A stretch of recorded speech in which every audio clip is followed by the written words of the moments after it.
بسم اللہ الرحمن الرحیم فلا تزکوا انفسکم هو اعلم بمن اتقى واما بنعمت ربک فحدث۔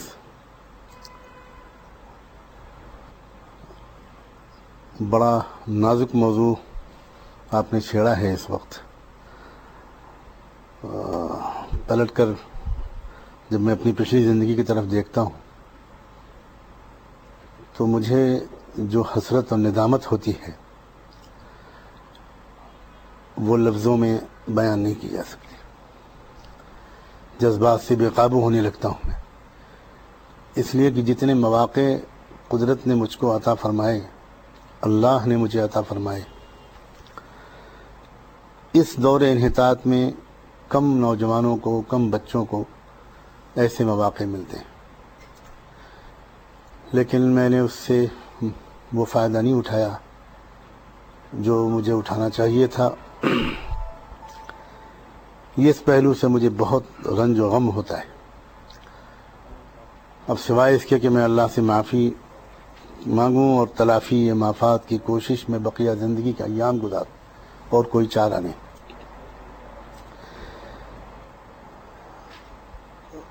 میرا سال پیدائش 1955 ہے اور تاریخ پیدائش گھر والوں کے بیان کے مطابق 15 اگست ہے، دن جمعے کا، اور مکان وہ لکھنؤ کے امین آباد کے علاقے میں کچہری روڈ پر واقع مرکز والی مسجد سے متصل ایک چھوٹا سا 1.5 کمرے کا مکان، جس میں والد ماجد حضرت مولانا محمد منظور نعمانی رحمۃ اللہ علیہ خالص دینی ارادے سے اپنی دوسری ہجرت کر کے جب لکھنؤ پہنچے تھے تو وہاں متوطن ہوئے تھے، وہاں سکونت پذیر ہوئے تھے۔ والد ماجد رحمۃ اللہ علیہ کی زندگی میں درمیان میں ایک بات عرض کر دوں کہ ان کی پہلی ہجرت تھی اپنے وطن سنبھل سے بریلی کی طرف۔ بریلی میں وہ تقریباً 20 سال، جہاں تک مجھ کو یاد آتا ہے، ان کا قیام رہا۔ ایک خاص مشن اور ایک پرخطر مگر نہایت ضروری مشن کے تحت انہوں نے بریلی میں قیام کا فیصلہ کیا تھا اور وہیں سے الفرقان رسالے کا اجرا کیا تھا۔ اس کے بعد ان کی دوسری ہجرت ہوئی سن 1946 میں لکھنؤ کی طرف، اور سن 55 میں میری پیدائش ہوئی۔ مجھے ابھی حضرت والد ماجد کا تفصیلی تذکرہ ابھی تھوڑا دیر کے بعد کرنا ہوگا۔ میں تو یہ عرض کرنا چاہ رہا ہوں پہلے کہ اسی مکان کے وہ مکان مرکز والی مسجد سے بالکل متصل تھا۔ باہر کے کمرے میں حضرت مولانا سید ابو الحسن علی ندوی رحمۃ اللہ علیہ رہا کرتے تھے، اور اندر کے مکان کے کمرے میں حضرت والد ماجد رہتے تھے۔ انہی دونوں عظیم ترین شخصیتوں کے گود میں مجھے پروان چڑھنے کا ایک تاریخی موقع ملا۔ میرے شعور، مجھے بہت جلدی لوگ، میرے گھر کے بڑے بھائی اور بہن یہ کہتے ہیں کہ تمہاری جو مینٹل گروتھ تھی، تو ذہنی ارتقاء تھا، بہت جلدی تم شعور والے بچوں کی باتیں کرنے لگے تھے۔ اس کا ہمارے دوست احباب کچھ مذاق بھی اڑاتے تھے کہ میں اپنی عمر سے آگے کی باتیں کرتا تھا۔ تو مجھے سن 60 کی باتیں اچھی خاصی یاد ہیں، جبکہ میری عمر 5 سال کی بھی پوری نہیں ہوئی تھی، اور اس وقت سے وہ جو ماحول تھا جس میں اللہ تعالیٰ نے مجھے پیدا فرمایا، بہت کم بچوں کو اس دور انحطاط میں وہ ماحول ملتا ہوگا۔ وہ ماحول 3 شخصیتوں کے زیر اثر تھا بنیادی طور پر۔ سب سے پہلے میں اپنی والدہ ماجدہ کا ذکر کروں گا۔ میرے والد ماجد کا تذکرہ تو دنیا میں ہوتا رہتا ہے، فی الجملہ لوگ ان سے واقف ہیں، لیکن والدہ مرحومہ کیسی صالحہ، ذاکرہ، صابرہ، اللہ تعالیٰ کی محبت میں دغرق ایک خاتون تھی۔ کثرت ذکر، کثرت تلاوت، سوز قلب، کبھی مجھ کو یاد نہیں ہے کہ نماز میں، تلاوت میں اور دعا میں ان کے آنسو بہہ نہ پڑے ہوں۔ سرسری نماز بالکل نہیں پڑھتی تھی، بہت اطمینان سے، بہت جی لگا کر، ڈوب کر نماز پڑھتی تھی۔ میرا ایک بھائی معذور تھا، بالکل بول نہیں سکتا تھا، اپنی کوئی بات کہہ نہیں سکتا تھا، کروٹ بھی نہیں لے سکتا تھا، سلمان اس کا نام تھا۔ عجیب بات ہے، ہم سب بھائی بہنوں میں سب سے زیادہ خوبصورت وہی تھا۔ ہماری والدہ ماجدہ، والد ماجد کی انتہائی مشغول اور منہمک زندگی میں ان کی بھی خدمت کرتی تھیں، ہم بچوں کو بھی دیکھتی تھیں، بھائی بہنوں کو، اور اس معذور بچے کو بھی دیکھتی تھیں، اور مہمانوں کی کثرت ہوتی تھی، اس لیے کہ حضرت والد ماجد رحمۃ اللہ علیہ کے پاس روزانہ ظاہر ہے کہ بہت سے لوگ آتے تھے، اور چونکہ حضرت مولانا علی میاں رحمۃ اللہ علیہ کا بھی وہیں قیام تھا، تو وہ ایک ہی دسترخوان ہوتا تھا، دونوں حضرات کے مہمان ہوتے تھے۔ حضرت مولانا کے اپنے مکان سے بھی کھانا آتا تھا، لیکن عموماً ذمہ داری ہماری والدہ مرحومہ ہی اپنی محسوس کرتی تھی کہ ہمارا ہی گھر ہے یہاں، اور اسی گھر کے باہری کمرے میں وہ دسترخوان لگتا ہے روز، تو مہمان جتنے بھی ہوں، چاہے وہ 20 ہوں چاہے وہ 50 ہوں، ذمہ داری میری ہے۔ میں حیرت سے یاد کرتا ہوں کہ کیسی برکت تھی ان کے وقت میں، کہ بہت لذیذ کھانا بروقت وہ ان سارے معذور بھائی اور ہم سب بچوں اور والد ماجد کی خدمت کے ساتھ تیار کرتی تھی۔ مجھے کبھی یاد نہیں ہے کہ 2 منٹ کی تاخیر بھی ہوتی ہو۔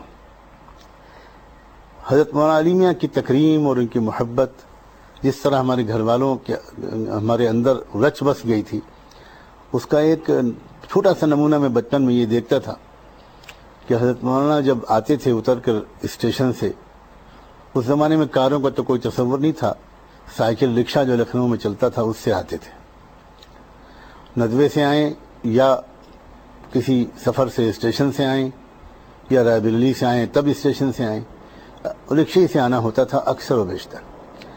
اس زمانے میں حضرت مولانا کو کھانسی کا بہت شدید دورہ پڑتا تھا، بہت کھانسی اٹھتی تھی، تو مولانا ہماری اس گلی میں داخل ہوتے تھے، اور ان کی کھانسی کی آواز سن کر ہماری والدہ مرحومہ اسٹوو جلانا شروع کر دیتی تھیں چائے بنانے کے لیے۔ اس وقت گیس کا چولہا نہیں ہوا کرتا تھا۔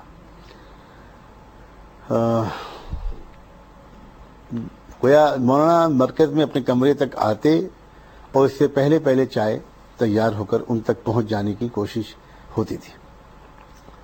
والدہ مرحومہ کی نمازیں، ان کی تلاوت، ان کی تہجد اور ان کا تعلق مع اللہ ایسا تھا کہ اس کا رنگ، اس کا اثر ایسا پڑا تھا کہ جی نہیں مانتا تھا اس چھوٹی سی عمر میں بھی کہ کسی دن تہجد چھوٹ جائے۔ 6-7 سال کی عمر میں مجھے یاد ہے، اللہ تعالیٰ کا شکر ادا کرتے ہوئے عرض کرتا ہوں، اب اس وقت میں جتنا اہتمام کرتا ہوں اس سے کہیں زیادہ اہتمام اس وقت کرتا تھا، اور جس دن تہجد میں مجھے نہیں اٹھایا جاتا تھا میں احتجاجاً روزہ رکھتا تھا۔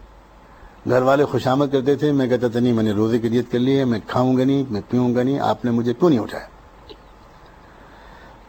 والدہ ہی کا تذکرہ کرتا ہوں تو 2 واقعات ان کے سنانا چاہتا ہوں جس سے اندازہ ہوگا ان کے مزاج کا، بلکہ 3 واقعات۔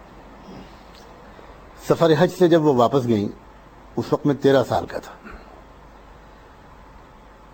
تو چھوٹے چھوٹے سستے چیزیں، تحفے جو بہت ہی سستے ملتے ہوں گے، وہ بچوں کے لیے لے کر گئیں۔ میں ان کا سب سے چھوٹا بیٹا تھا اور بہت چہیتا اور لاڈلا اپنے کو سمجھتا تھا، تو میں امید کر رہا تھا کہ میرے لیے کوئی بہت اہم چیز لائی ہوں گی۔ وہ سب کو چیزیں دیتی رہیں، مجھے کچھ نہیں دیا، تو میں نے ان سے پوچھا آخر میں کہ آپ امی میرے لیے کیا لائی ہیں؟ بلکہ ہم لوگ میرے نہیں بولتے تھے، لکھنؤ کی اردو میں میں اور میرے نہیں بولا جاتا، تو ہم نے ان سے یہ کہا ہوگا کہ ہمارے لیے کیا لائیں۔ تو انہوں نے مجھ سے کہا کہ تمہارے لیے بہت خاص چیز لائی ہوں، میں سب کے سامنے نہیں دوں گی، ٹھہر جاؤ، سب لوگ چلے جائیں، اس کے بعد۔ میں بڑا خوش ہوا، اور مجھے خوب یاد ہے کہ میں 2 چیزوں کے بارے میں سوچتا رہا کہ یا تو پارکر پین لائی ہوں گی یا ایک اچھی سی گھڑی لائی ہوں گی، جو کسی کے پاس، میرے بھائی بہنوں کے پاس نہیں، اور میں کل کو دکھاؤں گا، یہ پین دکھاؤں گا، یہ گھڑی دکھاؤں گا۔ جب سب لوگ چلے گئے تو انہوں نے میں نے ان کو پھر یاد دلایا کہ لائیے وہ چیز، اللہ ان کے درجے بلند کرے. وہ مصلی پہ بیٹھی ہوئی تھی، یہاں تک مجھ کو یاد آتا ہے. انہوں نے مجھے اسی پہ بٹھایا اور کہا کہ سنو، میں اس طرح کی کوئی چیز تمہارے لیے نہیں لائی.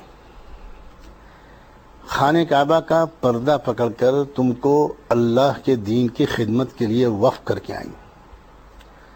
یہ دعا مانگ کے آئی ہوں کہ سجاد کو دین کے کام کے لیے ایسا قبول کر کہ اس کو دنیاوی ضروریات کے لیے بالکل مشغول اور فکر مند نہ ہونا پڑے، اور وہ 100% اپنی تمام اوقات اور صلاحیتیں بس آپ کے دین کی خدمت میں لگائیں. چھوٹا سا بچہ تھا میں، 12-13 سال کا. بچ گیا اس امتحان میں ناکامی سے غالباً، کہ میں ناراض نہیں ہوا، میں نے شکایت نہیں کی، میں بدگمان نہیں ہوا، بلکہ الٹا خوش ہوا اور ان کے ہاتھ چومے اور اپنے نصیب پر بہت ناز کرتے ہوئے اور جا کر سو گیا. اس سے ان کے ذوق کا اندازہ ہوتا ہے کہ ان کا کیا ذوق تھا، کیا تمنائیں تھیں ان کی. دوسرا ایک واقعہ اور، جب ندوۃ العلماء میں میرا داخلہ ہوا تھا، میں اس وقت 9 سال کا تھا، اول عربی میں. تو جب ہمارے یہاں عربی کی جو پہلی کتاب پڑھائی جاتی ہے قصص النبیین حضرت مولانا کی، تو اس کا جو پہلا سبق تھا من کسر الاصنام، جس میں حضرت ابراہیم علیہ السلام کا تذکرہ ہے.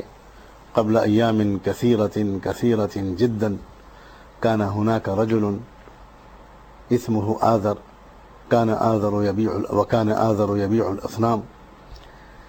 تو اس میں حضرت ابراہیم علیہ السلام کو جو مشہور واقعہ ہے بت شکنی کا، وہ واقعہ اس سبق میں بڑے پیارے انداز سے حضرت مولانا نے بیان کیا. میرے دل بڑا حساس ہے، بہت دور تک اثر لے لیتا ہے کسی بھی چھوٹی سی بات کا. تو بت کے توڑنے کی بات جب ذہن میں آئی تو میرے دل میں آیا کہ یہ کام تو مجھ کو بھی کرنا ہے جو حضرت ابراہیم نے کیا تھا. اور ہم لوگ جس ملک میں رہتے ہیں وہاں قدم قدم پر بت رکھے ہوئے ہیں، مندر ہیں. تو ایک عجیب سی تمنا میرے دل میں آئی، اور میں تفصیل میں تو شاید جانا مناسب نہیں ہوگا اس واقعے کا. میں مدرسے جاتے ہوئے میں نے ایک ایسی جگہ پر کا انتخاب کیا جس کے سامنے سے روز ہم کو گزرنا ہوتا تھا، اور ایک نشانہ لگا کر میں نے وہی کام کیا. اور اب بہت خوشی میں یہ منظر میں نے دیکھا کہ میرا نشانہ ٹھیک لگا، اور جس چیز کو میں توڑ دینا چاہتا تھا وہ ٹوٹ گئی. اور میں تیزی سے بھاگا، مجھے کسی نے دوڑایا مجھے پکڑنے کے لیے، لیکن میں بھاگ گیا.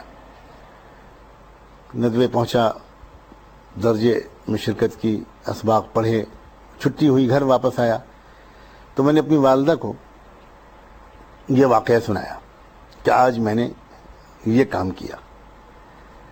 میں ڈر رہا تھا کہ شاید وہ مجھے تنبیہ کریں گی، ڈانٹیں گی، منع کریں گی، لیکن اس کے بالکل برعکس وہ اتنی سنجیدہ ہو گئیں کہ مجھے انہوں نے خوب پیار کیا، اور اسی وقت انہوں نے سجدے میں گری اور دعائیں مانگی. اور اس دعا میں انہوں نے یہ مانگا کہ اللہ میرے اس بیٹے سے اس ملک میں شرک اور کفر کے مٹانے اور توحید کے زندہ کرنے کا کام لے لے.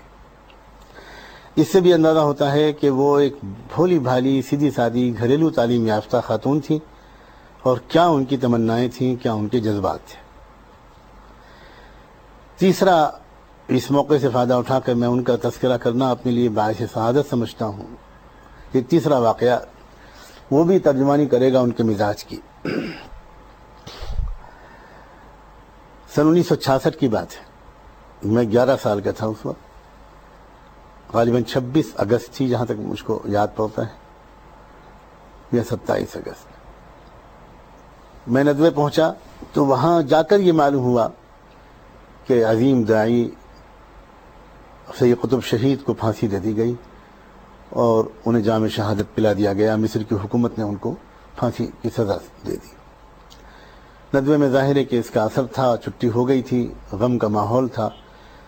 ہمارے استاذ مولانا نور الحسن قاسمی رحمۃ اللہ علیہ، جو ہم لوگوں کو شاید نحو صرف پڑھاتے تھے، انہوں نے بلیک بورڈ پر وہ بہت خوش خط تھے، ان کا خط بہت عمدہ تھا۔ انہوں نے بلیک بورڈ پر ایک شعر لکھا کہ بنا کردند خوش رسمیں بخا کو خون غلطی دن، خدا رحمت کند ای عاشقان پاک تھی نترا۔ اور آنسو بھری آنکھوں سے انہوں نے ہم طلبہ کو یہ خبر سنائی اور کہا کہ آج چھٹی کا اعلان کر دیا گیا ہے، جو بچوں جاؤ دعا کرو ان کے لیے، وہ بڑے عظیم داعی تھے۔ اور کچھ ان کے بارے میں کہا مختصراً۔ میں گھر واپس آیا، میں نہیں جانتا تھا اس واقعے کی سنگینی، سید قطب کی شخصیت کی عظمت وغیرہ۔ گھر آیا تو دیکھا کہ باورچی خانہ بند ہے، چولہا ٹھنڈا ہے۔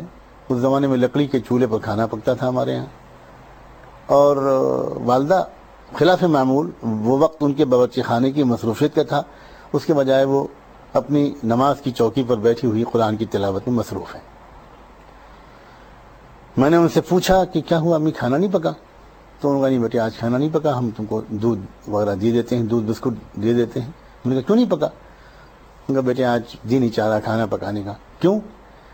تم نے نہیں سنا ندوے میں اللہ کے دین کا ایک بڑا سپاہی، بڑا خدمت گزار آج وہ شہید کر دیا گیا؟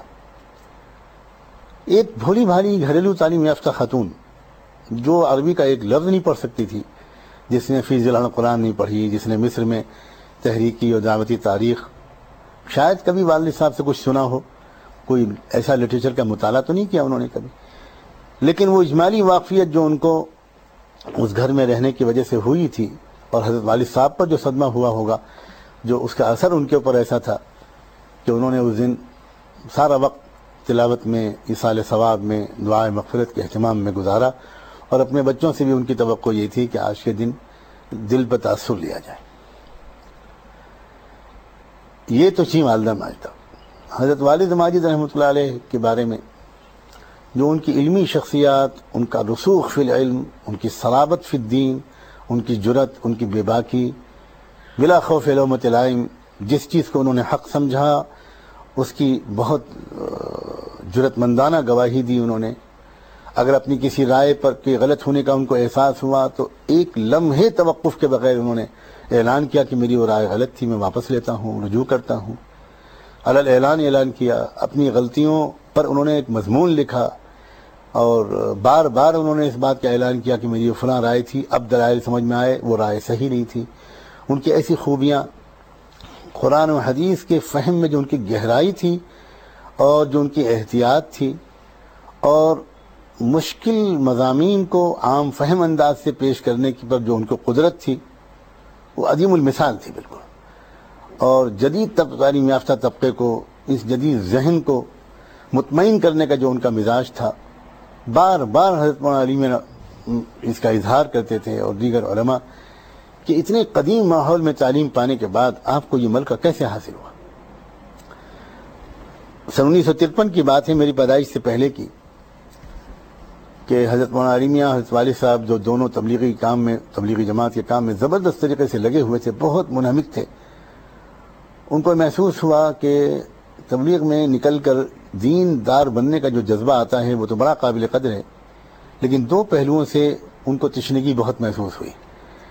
ایک تو پورے دین کی صحیح فہم کا مسئلہ ان کے سامنے آیا کہ اس میں بڑی کمی محسوس ہوتی ہے، اور خطرہ اس بات کا ہے کہ پورے دین پر کی طرف سے توجہ ہٹ نہ جائے، خصوصاً اخلاق، معاملات اور معاشرت اور اصلاح عقائد کی طرف سے توجہ کہیں ہٹ نہ جائے یا کم نہ ہو جائے۔ اور دوسرے، ان کو اس بات کا بھی احساس ہوا اس تجربے سے کہ پورے اسلامی تاریخ میں اب تک دین کی خدمت کے جتنے کام ہوئے ہیں، ان کا چونکہ تذکرہ نہیں ہوتا تو ذہن غیر شعوری طور پر یہ بنتا چلا جا رہا ہے کہ یا تو دین کا کام ہوا تھا عہد نبوت اور عہد صحابہ میں، اور یا دین کا کام اب ہو رہا ہے، درمیان کا سارا وقفہ تو خالی گزر گیا۔ اس غلطی کی اصلاح کے لیے ان دونوں حضرات نے ایک پروگرام بنایا، اور ایک ہفتے پر مشتمل ایک تربیتی نظام منعقد کیا، اور طے یہ ہوا کہ جہاں تک دین و شریعت کی پوری تفہیم کا سوال ہے، اس موضوع پر حضرت والد ماجد رحمۃ اللہ علیہ روشنی ڈالیں گے، اور ایک ہفتے تک مسلسل ان کے خطبات ہوں گے۔ اور جہاں تک پوری اسلامی تاریخ میں دین کی تجدید و اصلاح اور امت میں دینی شعور بیدار کرنے اور وقت کے فتنوں اور حملوں کا دفاع کرنے کی جو کوششیں ہوئی ہیں، وہ کوششیں ان کوششوں پر روشنی ڈالیں گے حضرت مولانا علی میاں۔ چنانچہ اسی ایک ہفتے میں جو خطبات دیے تھے حضرت مولانا علی میاں نے، انہی کا سے بنا پڑی اس عظیم کتاب کی جس کا نام ہے تاریخ دعوت و عظیمت۔ اور حضرت والد ماجد نے خطبات جو دیے وہ دراصل مجموعہ بنا وہ اس کتاب کا، جو میرے نزدیک اسلامی تاریخ کی یا فکر اسلامی کے بیان کی اہم ترین کتابوں میں سے ایک کہے جانے کے مستحق ہے، جس کا نام ہے دین و شریعت۔ مجھے اس بارے میں صرف اتنا کہنا ہے کہ جب وہ خطبات دیے، ان میں سے شاید آخری خطبے یا اس سے پہلے والے خطبے کے بعد حضرت مولانا علی میاں نے جس طرح کا اظہار کیا، حضرت مولانا کی زبان سے بھی میں نے سنا، حضرت والد صاحب کی زبان سے بھی مسکراتے ہوئے ہنستے ہوئے انہوں نے واقعہ کیا۔ حضرت مولانا نے کہا کہ یہ اتنی عظیم کتاب ہے اور اس میں آپ نے سمندر کو کوزے میں اس طرح بند کیا ہے، اور اس طرح اس میں اس دور میں تقدیر کا عقیدہ، تقلید و اجتہاد کا مسئلہ، اہل سنت والجماعت کسے کہتے ہیں، خوارج کی گمراہی کا اصل سبب کیا تھا، اور صحیح مسلک کیا ہے، معتدل مسلک کیا ہے، اور سیاست و حکومت سے لے کر احسان و تصوف تک جس طرح آپ نے اس کو بیان کیا ہے، یہ گویا بالکل ولی اللہی علوم اور فکر کا ایک پل نچوڑ آ گیا ہے، اور ایک بڑی جامع، بڑی معتدل، افراد و تفریح سے بہت پاک اور حشو و زائد سے بہت مبرہ اسلام کی ترجمانی اس کتاب میں آئی ہے۔ اس کے بعد بہت غیر معمولی الفاظ میں اپنی گویا اس عظمت کا خراج پیش کیا تھا حضرت مولانا نے اپنے رفیق، اپنے برادر رفیق محترم میرے والد ماجد کے ساتھ۔ تو وہ ماحول جو میں کہہ رہا ہوں، جس ماحول میں میری پرورش ہوئی، وہ عجیب جامع رنگ کا ماحول تھا۔ اس میں صورتحال یہ ہوتی تھی کہ رات کی آخری حصے میں تو وہ پورا ماحول خانقاہ رائے پور بن جاتا تھا، بالکل خانقاہی رنگ۔ مجھے خوب یاد ہے اپنے بچپن کے وہ دن جبکہ وہ دو آوازیں گونجتی تھیں، ذکر کی، مناجات کی، تعلق مع اللہ کی، کہ میں کبھی اس کمرے میں جا کر حضرت والد صاحب کا ذکر سنتا تھا، کبھی باہر کے کمرے میں جا کر حضرت مولانا علی میاں کا ذکر سنتا تھا۔ میری عمر اس وقت 5 سال کی تھی، 6 سال کی تھی، 7 سال کی تھی، اور کلیجہ منہ کو آ جاتا تھا اس سوز سے، اس ساز سے جو اس وقت اس ذکر سے گونجتا تھا، اور اس ذکر کے ساتھ ساتھ شیخ سعدی کے اشعار کا ان حضرات کا پڑھنا، اور حافظ شیراز کے اشعار کا پڑھنا، اور درد و کرب میں عجیب ڈوب کر اللہ تعالیٰ کو یاد کرنا۔ تو وہ آہ سحرگاہی جو بچپن سے دیکھنے کو ملی، اس سے ایک بات کم سے کم نظریاتی طور پر سمجھ میں آ گئی کہ عطار ہو، رومی ہو، رازی ہو، غزالی ہو، کچھ ہاتھ نہیں آتا بے آہ سحرگاہی۔ پھر اس کے بعد صبح فجر کی نماز ہوتی تھی۔ فجر کی نماز کبھی حضرت والد صاحب پڑھاتے تھے، کبھی حضرت مولانا علی میاں، اور نماز کے بعد 10 منٹ 15 منٹ پر مشتمل ایک درس حدیث ہوتا تھا جو حضرت والد صاحب ہی اکثر دیتے تھے۔ اس کے بعد یہ دونوں حضرات چہل قدمی کے لیے جاتے تھے، ایک واکنگ ہوتی تھی، مارننگ واک ہوتی تھی، تقریباً 2-3 کلومیٹر یا اس سے کچھ زیادہ پر مشتمل۔ وہ بھی ایک عجیب سیشن ہوتا تھا جس میں یہ حضرات اپنے معمولات بھی پورے کرتے تھے، وظائف بھی پورے کرتے تھے، اور لکھنؤ شہر کے منتخب ترین کچھ لوگ، مسلمان بھی اور ہندو بھی، انٹلیکچوئلز، ججز، لائرز، اساتذہ، چوٹی کے بعض لوگ، وہ اس پارک میں پہنچ کر انتظار کرتے تھے ان دونوں بزرگوں کا جہاں یہ لوگ ٹہلتے تھے، اور وہ بھی ایک عجیب سا سیشن ہوتا تھا۔ وہ لوگ ان سے کچھ سوالات کرتے تھے، بڑی عزت و تکریم کس سے وہ لوگ پیش آتے تھے۔ مسلمانوں کے علاوہ غیر مسلم جو اس وقت لوگ ہوتے تھے، مجھے یاد ہے گویا لکھنؤ ہائی کورٹ کے chief justice, Lucknow high court کے بعد ججز، اور لکھنؤ میں چونکہ سائنٹیفک ریسرچ کا بڑا ادارہ ہے، وہ اسی پارک کے بالکل سامنے ہے، تو اس کے ڈائریکٹرز سب اکثر ہندو سے ہوتے تھے۔ وہ لوگ انتظار کرتے تھے کہ یہ لوگ آئیں تو ان کو وہ سلام کریں، ان سے دعا کرائیں، اور کبھی کبھی وہ کچھ پوچھتے تھے ان سے۔ کبھی کوئی پوچھتا تھا کہ مجھے غصہ بہت آتا ہے حضرت مولانا صاحب، مجھے اپنے غصے کو کیسے کنٹرول کروں؟ کبھی کوئی کہتا تھا کہ میرے مزاج میں ضد بہت ہے، میں اپنی بات منوا کے چھوڑتا ہوں، کوئی بھی ریزنیبل بات ہو مجھے میری سمجھ میں نہیں آتی، میں اس کا کیا. جو یہ لوگ باقاعدہ بڑے محبت و شفقت سے بہت نرم لہجے میں کتاب و سنت کا نچوڑ ان کے سامنے پیش کرتے تھے. وہ واپس آتے تھے، واپس ٹہل کر، اور اس کے بعد ایک ناشتے کی مجلس ہوتی تھی، ہلکا پھلکا سادہ سا ناشتہ. اسی میں اخبار دیکھتے تھے یہ لوگ، اور تازہ ترین ملی حالات اور کوئی ایسی خبر جس کا تعلق مسلمانوں سے ہو، ملک کی سلامتی سے ہو، اس پر یہ لوگ گفتگو کرتے تھے کہ 5-10 منٹ 15 منٹ، اور بس اس کے بعد اب وہ وہی علاقہ، وہ مرکز کی مسجد، وہ کمرہ اور حضرت والد صاحب کا کمرہ، یہ تصنیف و تحقیق کی اکیڈمی میں تبدیل ہو جایا کرتا تھا. اب دروازہ بند، اور بس کتابیں ہیں، مسودات ہیں، اوراق ہیں، رسائل ہیں، قلم ہے اور کاغذ ہے. اب تصنیف و تالیف میں یہ لوگ ڈوب جایا کرتے تھے. اس وقت کا ایک لطیفہ بھی مجھے یاد آ رہا ہے تاکہ بات بہت بھاری بھرکم اور سنجیدہ خالی نہ رہے.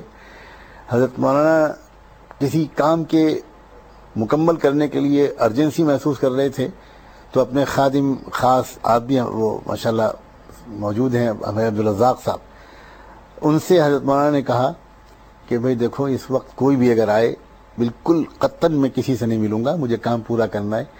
پھر مولانا کے مزاج میں ظرافت تھی، تو اپنے خادم سے انہوں نے یہ کہا کہ ملک الموت اگر آ جائیں گے وہ تو تم سے پوچھیں گے نہیں، وہ تو میرے پاس یوں ہی آ جائیں گے. باقی اس کے علاوہ اگر جناب خضر بھی آ جائیں تو آنے مت دینا. یہ انہوں نے ظرافت میں کہا. چھٹی کا دن تھا، میں مدرسے میں نہیں تھا، وہیں موجود تھا.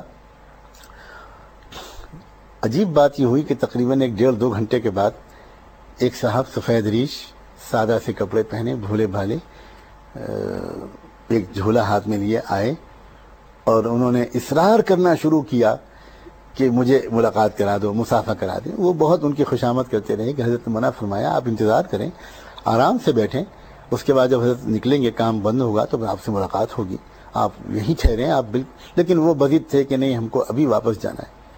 بس اچھا اتنا کریں کہ مسافہ نہ کریں، خالی کول دیں کمرہ میں، دروازہ کھول دیں، میں جب زیارت کر لوں دیکھ لوں، بس پھر چلا جاؤں.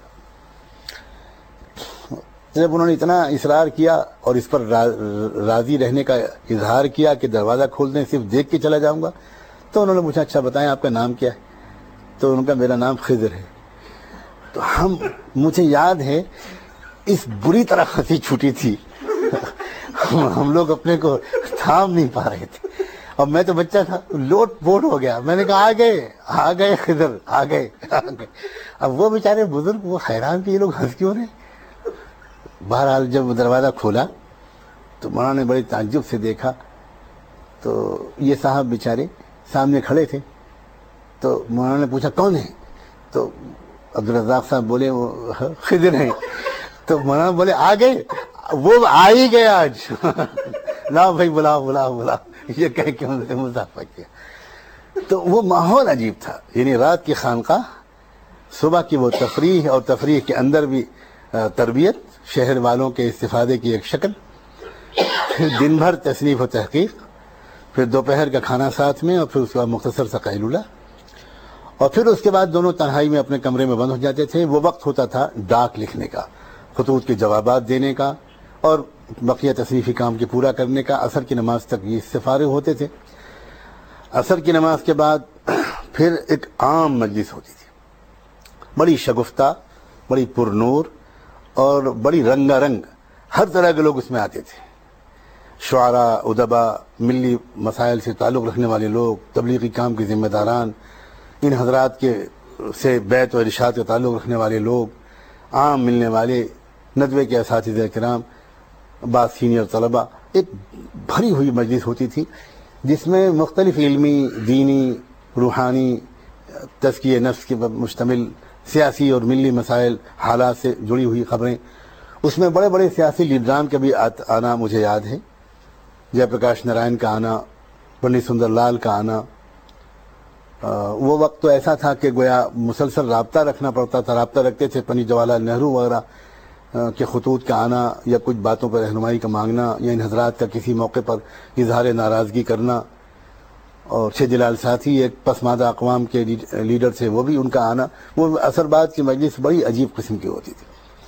پھر مغرب کی نماز کے بعد اب جو عمومی مجلس وہ برخاست ہو جاتی تھی. تنہا جو لوگ وقت لے کر ان حضرات سے ملنا چاہتے تھے وہ اپنے اپنے کچھ خاص مشورہ کرنا ہو تو اس کے لیے وقت ہوتا تھا, اور وہی وقت تبلیغی کام کے مشوروں کا بھی ہوتا تھا. اب گویا وہ وقت مرکز, ایک تبلیغی مرکز بن جاتا تھا. وہ یہی حضرات تبلیغی مشورے کرتے تھے, جماعتیں کی تشکیل ہوتی تھی, اور جماعتیں کہاں جائیں گی, کون سی جماعت آئیے کہاں ٹھہرے گی, بالکل وہ ہوتا تھا. تو بڑی ایک جامعیت والی زندگی جس میں دین کے مختلف شعبوں کے بارے میں وہاں پر یہ وسوسہ نہیں آتا تھا کہ یہ کوئی باہم متضاد شعبے ہیں, بلکہ مختلف شعبے گویا ابھی ہم لوگ آپ کے ہاں اس ویڈیو کی لائبریری میں اور اس میں جو آپ نے ابھی قاضی وحید الاسلام صاحب کا وہ کلپ دکھایا تھا, وہ اس میں قاضی صاحب کے یہ جملے سننے کو مل رہے تھے کہ علماء کی ذمہ داری وہی ہے اور ان کا وہی وسیع دائرہ کار ہے جو نبیوں کا ہوا کرتا تھا.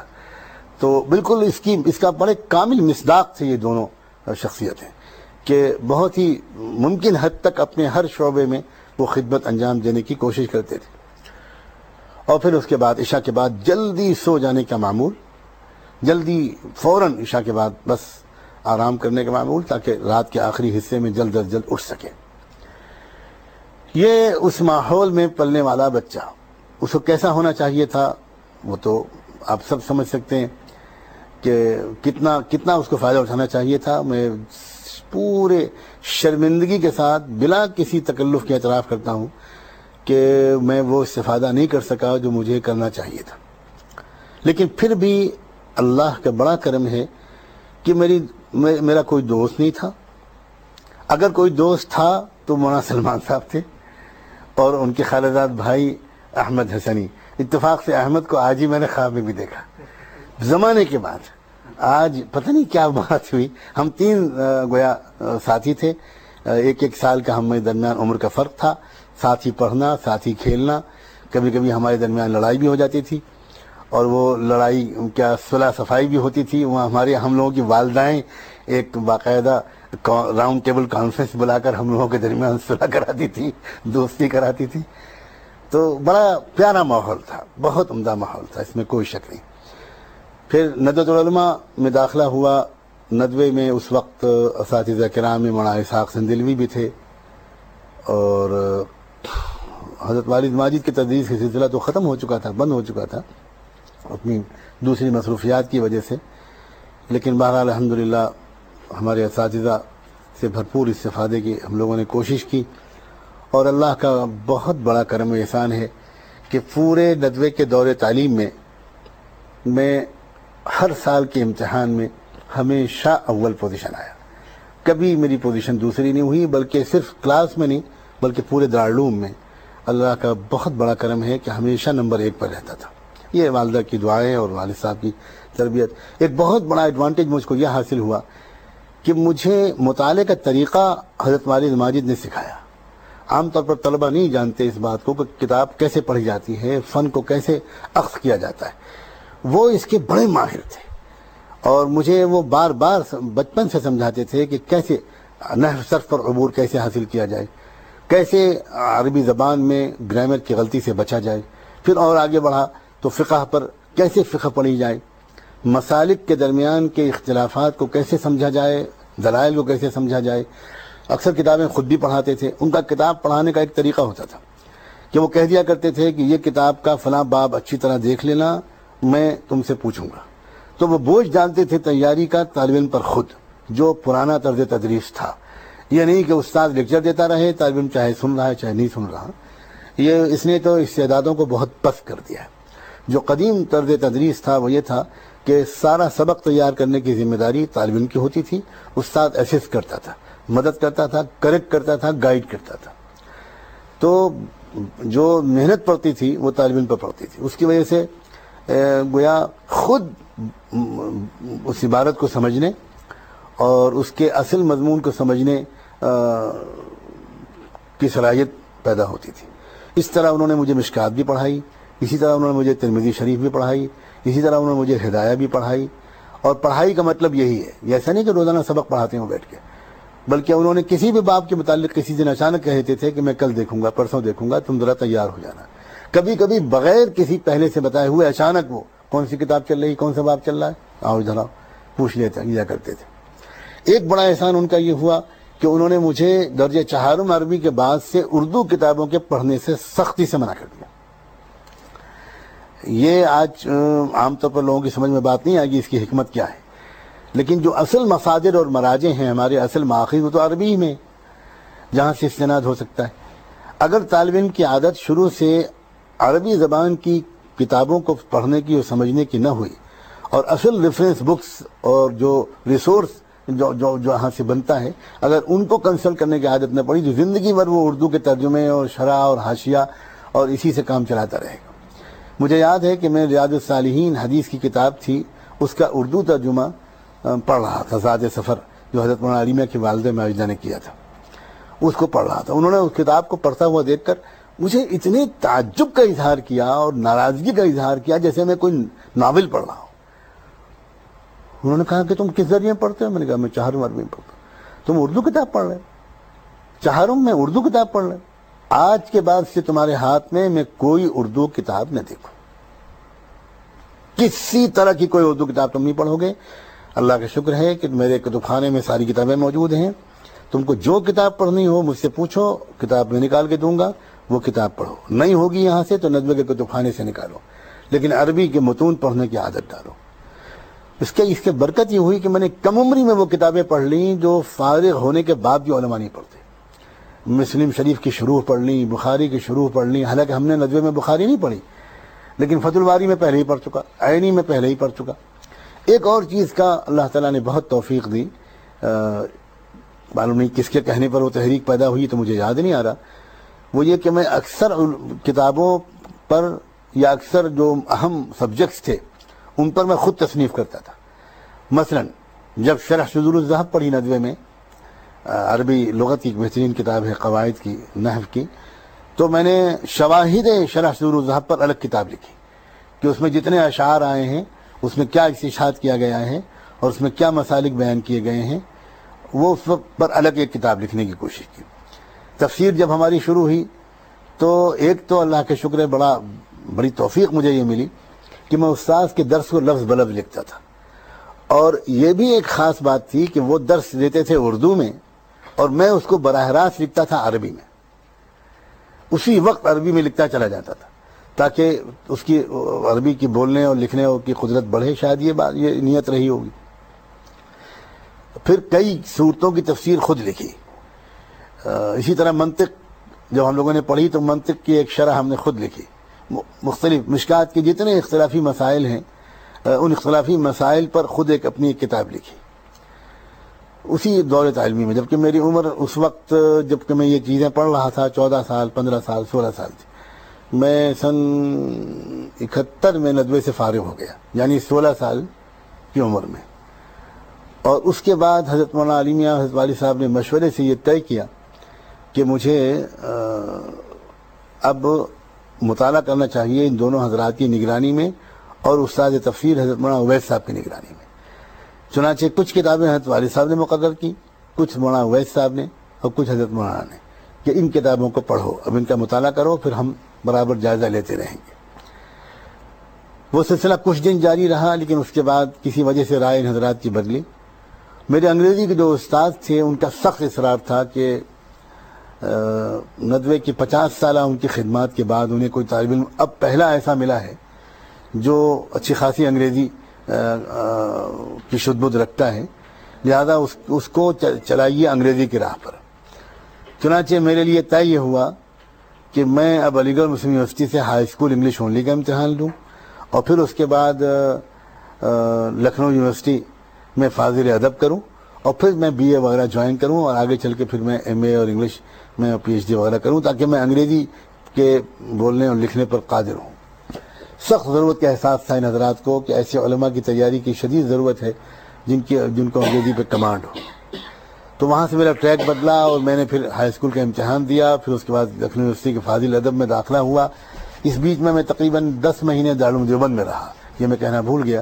حضرت والد ماجد نے مجھے دارالعلوم دیوبند بھیجا، اور میری زندگی کے بڑے اچھے دن تھے جو وہاں بھی گزرے۔ بڑا خوش نصیب ہوں میں کہ ندوے سے استفادے کے بعد دارالعلوم دیوبند سے بھی استفادے کا موقع ملا، اور ان دنوں میں ہر جمعرات کو یا جمعے کو مفتی محمود صاحب رحمۃ اللہ علیہ کے ساتھ سہارنپور جاتا تھا، حضرت شیخ کے ہاں شام تک میرا وقت گزرتا تھا، پھر واپسی ہوتی تھی۔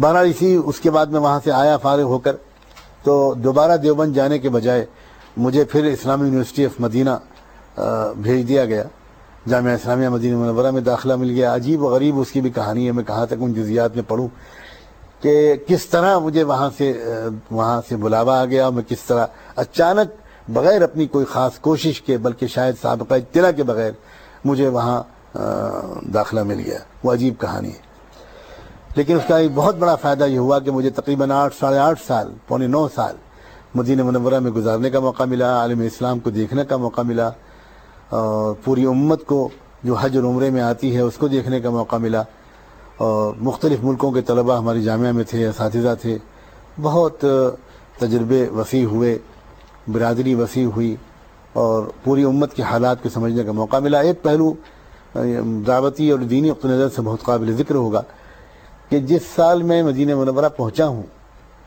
وہ سال تھا جب عرب اسرائیل کی آخری جنگ ہوئی ہے، 71 کی جو جنگ ہوئی ہے آخری، اس کے چند دنوں کے بعد میں آیا تھا۔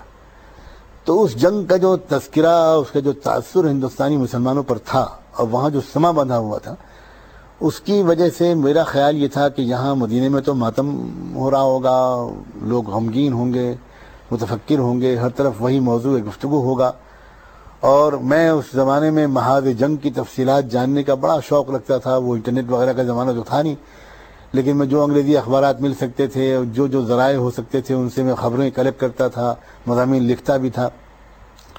تو میں یہ سمجھ کر یہاں آیا، اور میرے ہم مزاج ہم عمر کچھ ساتھیوں نے کہا بھی وہ پل پل کی وہاں سے خبریں بھیجتے رہنا۔ ہم نے لکھنؤ میں 2-3 لوگوں نے، 2-4 لوگوں نے مل کر ایک اردو کا رسالہ بھی نکالا تھا، ایک ڈائجسٹ۔ تو لوگوں نے وہاں سے یہ بھی پیغام دیا کہ بہت اچھا موقع ہے، ہر مہینے وہاں سے اپڈیٹ کرتے رہیں، تازہ ترین خبریں بھیجتے رہیں کہ کیا ہو رہا ہے۔ یہاں جو میں پہنچا سعودیہ میں، تو بس میں بیان نہیں کر سکتا کہ میرے پر کیا تاثر ہوا۔ مجھے ایسا لگا جیسے ہم لوگوں نے جغرافیہ غلط پڑھا تھا، فلسطین وغیرہ تو کہیں ہندوستان پاکستان کے قریب ہے، اور شاید یہاں سے بہت دور ہے، یہاں کوئی تذکرہ ہی نہیں تھا اس کا۔ دنیا بالکل ریال کے ارد گرد گھوم رہی تھی، اور مستی اور سرشاری کی کیفیت تھی، اور عجب زمانہ تھا۔ اب کیا شکوہ شکایت کریں، کیسے کس منہ سے کہیں وہ باتیں کہ نوجوانوں کی دلچسپیاں کیا تھیں۔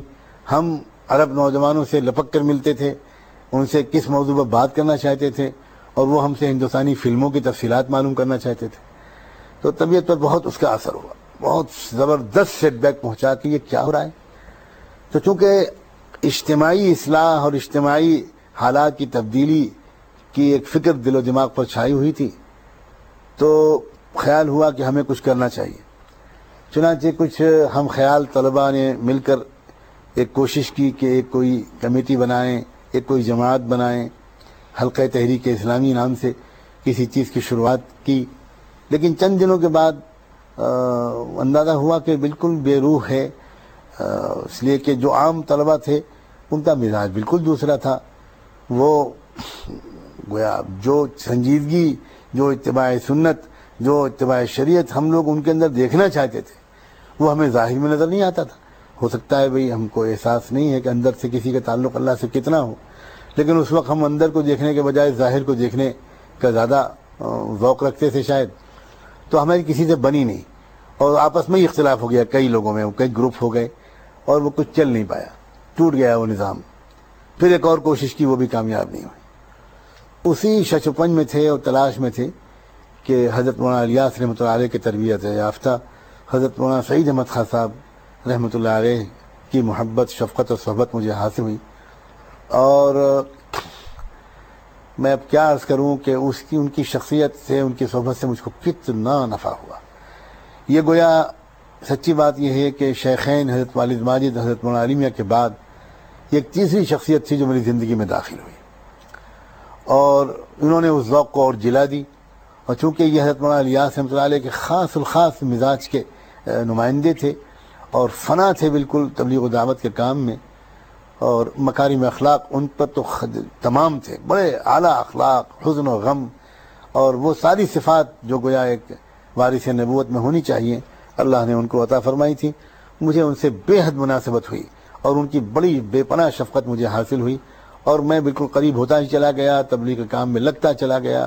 مجھے بڑی تسلی ہوئی, والد صاحب بھی اس سے بہت خوش تھے اور کہ یہ مادیت کے فتنے سے انشاءاللہ یہ بچ جائے گا وہاں رہنے کے باوجود.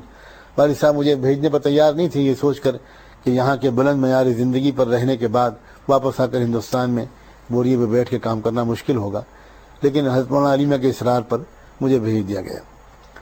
اور میں جامعہ اسلامیہ میں اللہ کا شکر ہے مراحل طے کرتا رہا. کلیہ ہوا, ماجسٹر ہوا, مختلف اساتذہ سے, مختلف شخصیتوں سے وہاں بڑا فائدہ اٹھانے کا موقع ملا. میرے مدینے کے زمانے کے ایک بہت بڑے محسن حضرت مولانا سعید احمد خان صاحب کے بعد میں شیخ عطیہ محمد سالم کو سمجھتا ہوں. یہ رئیس القضات تھے مدینے کے, چیف جسٹس تھے اور عظیم عظیم عظیم فقیہ اور عالم تھے, عالم ربانی تھے اور مصری تھے اصل میں, اور شیخ شنقیطی کے شاگرد تھے, صاحب اضواء البیان. اصل میں ان کے علوم کے اصل وارث تھے وہ, اور اپنی عربیت اور اپنے اس سب کے ساتھ ساتھ میں نے ان کے اندر جو سادگی, جو تواضع, جو زہد, جو عام طور پر یہاں کے علماء میں دیکھنے میں کم ملتا ہے, ایسا زہد تھا, ایسی سادگی تھی, مسکنت تھی, اور اس کے ساتھ ساتھ ایسا گہرا علم تھا. روزانہ مسجد نبوی میں ہفتے کے 3 دن غالباً موطا امام مالک کا ان کا درس ہوا کرتا تھا. مجھے یہ سعادت نصیب ہوئی کہ میں برس ان کے درس میں شریک رہا اور شاید 2 مرتبہ یا 3 مرتبہ موطا من اولی ہی الی آخری ہی ان سے پڑھنے کا موقع ملا.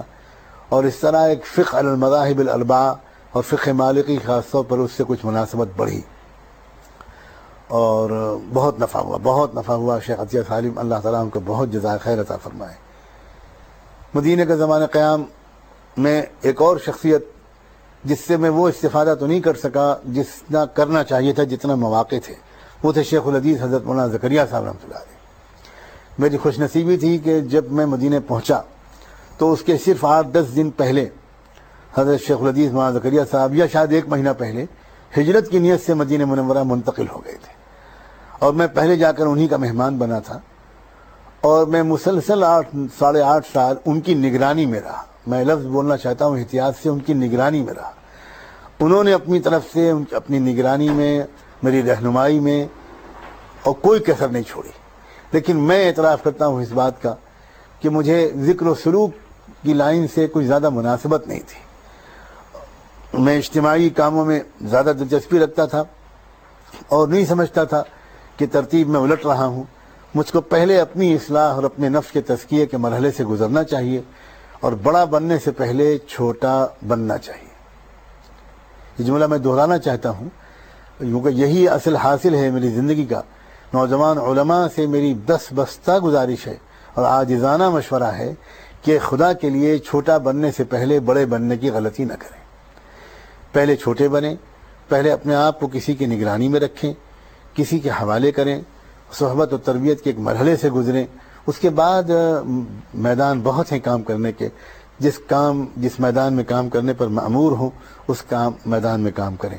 یہ شاید میں نے قبل از وقت کہہ دیا, یہ مجھے اپنی گفتگو کے آخر میں یہ پیغام دینا چاہیے تھا, لیکن جب شیخ الحدیث کی یاد آئی تو بے ساختہ میری زبان سے یہ باتیں نکلیں. اس لیے کہ میں اس بات کو آن ریکارڈ کہنا چاہتا ہوں, اپنی اس غلطی کا اعتراف کرنا چاہتا ہوں کہ شیخ الحدیث حضرت مولانا زکریہ صاحب رحمۃ اللہ علیہ بے پناہ شفقت, حضرت والد صاحب کی نسبت کی وجہ سے مجھ پر بے پناہ شفقت فرماتے تھے, بہت محبتیں فرماتے تھے. اس کے عجیب واقعات ہیں. لیکن وہ یہ چاہتے تھے کہ میں تھوڑا سا اللہ بھی کروں, کچھ ذکر بھی کروں اور کچھ کسی کو واقعی اپنا بڑا مان کر اور اس سے اپنی تربیت بھی کراؤں, اپنے نفس کا تزکیہ کراؤں, تقوی حاصل کروں.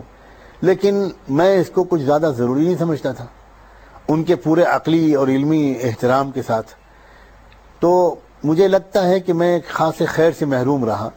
کاش کہ میں نے اس ضرورت کو اس وقت اتنی شدت سے محسوس کر لیا ہوتا. ایسا تو نہیں ہے کہ میں اس دنیا اس کا منکر رہا, اس کا بے پرواہ رہا, لیکن جتنا مجھے اس طرح متوجہ ہونا چاہیے تھا اس میں تو کمی رہی. چنانچہ اس کا ثبوت یہ ہے کہ اسی دور علمی میں ہندوستان کے ایک عظیم عارف باللہ حضرت مولانا محمد احمد صاحب پرتاپ ولی رحمۃ اللہ علیہ، جو نقشبندی سلسلے کے امام تھے اور جو اتنے بڑے تھے تزکیہ نفس کے معاملے میں اور محبت الہی میں، کہ حضرت مولانا علی میاں، حضرت والد ماجد، حضرت مولانا حفیظ الرحمان صاحب اعظمی رحمۃ اللہ علیہ محدث کبیر، حضرت مولانا شاہ برالحق صاحب محی السنہ، یہ سارے حضرات دوزانوں ان کے پاس جا کر بیٹھتے تھے اور ان کو اپنا بڑا مانتے تھے۔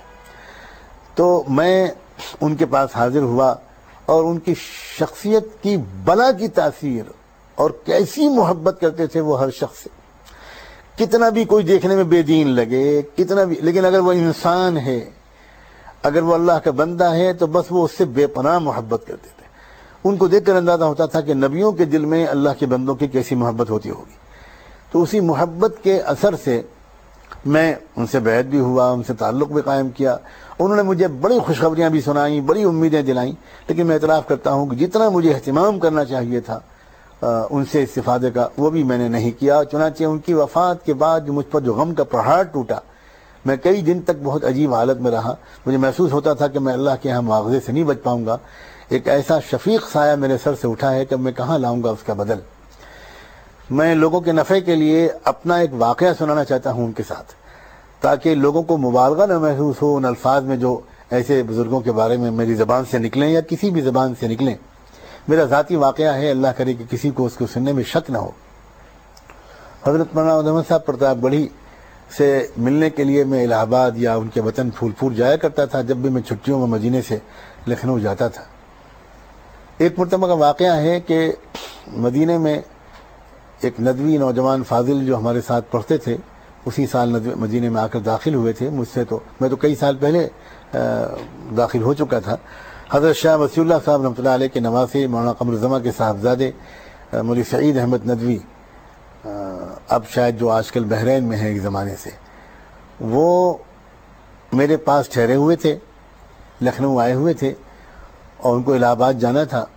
تو صبح فجر کی نماز سے پہلے میں ان کو چائے ناشتہ کرا رہا تھا کہ فجر بعد کی ٹرین سے وہ ان کو الہ آباد چلے جائیں۔ وہ انہوں نے اچانک مجھ سے کہا کہ سجاد بھائی آپ بھی میرے چلیں الہ آباد، آپ تو الہ آباد جانا چاہتے ہیں، جاتے رہتے ہیں، میں جا رہا ہوں اکیلا ہوں، چلیے آپ بھی چلیے، حضرت سے ملاقات ہو جائے گی۔ میں نے کہا بہت اچھا۔ میں حضرت والد صاحب سے میں نے اجازت لی اور ان کا شوق سے جاؤ۔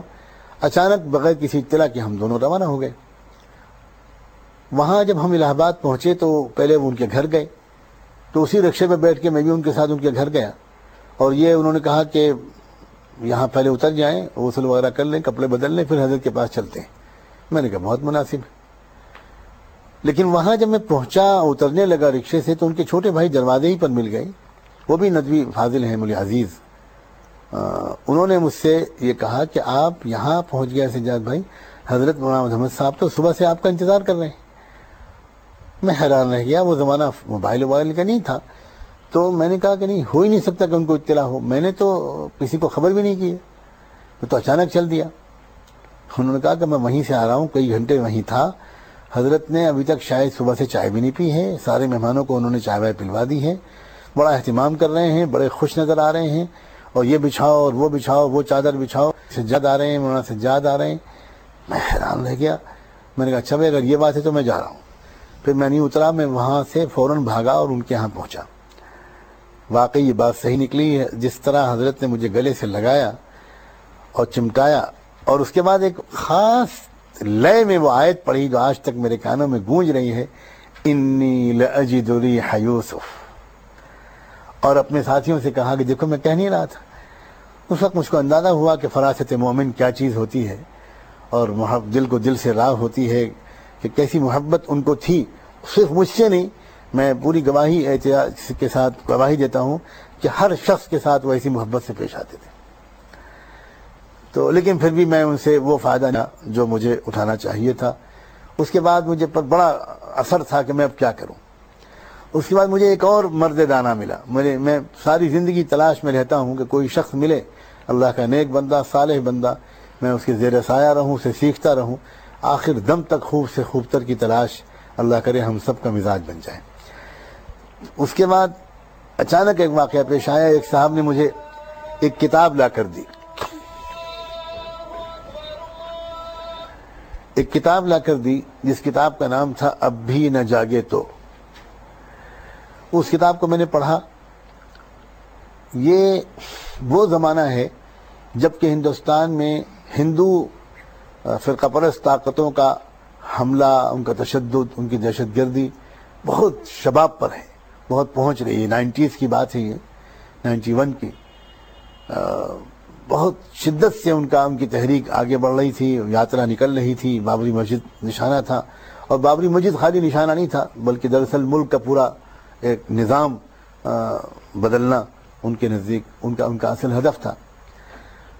تو میرے دل میں رہ کر خیال آتا تھا کہ ان ہندوؤں کے سامنے، ان غیر مسلم لوگوں کے سامنے اللہ کے پیغام کا پہنچانا یہ بھی تو ہمارا فرض ہے. ہم جب تک اللہ کے دین کی طرف ان کو نہیں بلائیں گے کیسے ان پر حجت تمام ہوگی.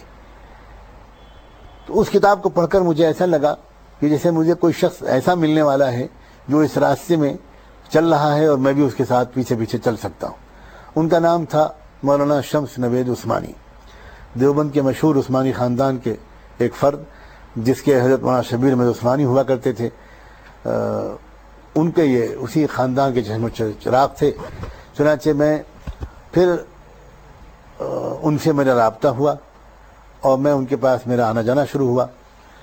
ان کے درد و سوز، ان کا اتباع سنت، ان کے اخلاق، ان کا رقت قلب، اور ان کا ہندوؤں کی مذہبی کتابوں پر عبور اور سنسکرت وغیرہ پر عبور. انہوں نے بڑی محنت سے سنسکرت پڑھی تھی اور وہ ان کتابوں کو بہت گہرائی سے ان کا مطالعہ کرتے تھے.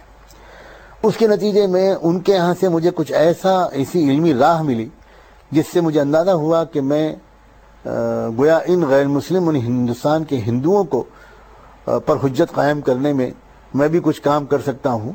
چنانچہ میں نے بھی پھر لگ کر اپنی وسعت کے مطابق، ہندی تو میں نے تھوڑی سی پہلے ہی پڑھ رکھی تھی، پھر سنسکرت بھی پڑھی اور پھر میں ان کے ساتھ لگ گیا. اور میرا ذوق ایسا ہو گیا کہ میرا دن رات اوڑھنا بچھونا میں نے اور کاموں کو دوسروں کے حوالے کیا اور میں برادران وطن کو دعوت دینے کے کام میں کود پڑا. اور ایسی انہماک سے کودا کہ چند سال تو میرا یہ حال تھا کہ جب تک دن بھر میں 20 30 40 50 لوگوں سے بات نہیں کر لیتا تھا مجھے چین نہیں پڑتی تھی. اس زمانے کے تجربات ایک ضخیم جلد میں لکھے جانے کے لائق ہیں. کیا اس زمانے کے تجربات ہوئے. ایک بات کا تو اندازہ یہ ہوا کہ بہت بڑی غلطی ہم لوگوں سے ہو رہی ہے کہ ہم دنیا کے تمام اقوام عالم کے تمام افراد سے نفرت کر رہے ہیں اور ان کے لیے بد دعا کر رہے ہیں. شاید اسی لیے اللہ تعالیٰ کی طرف سے ہمارے لیے مدد نہیں آ رہی.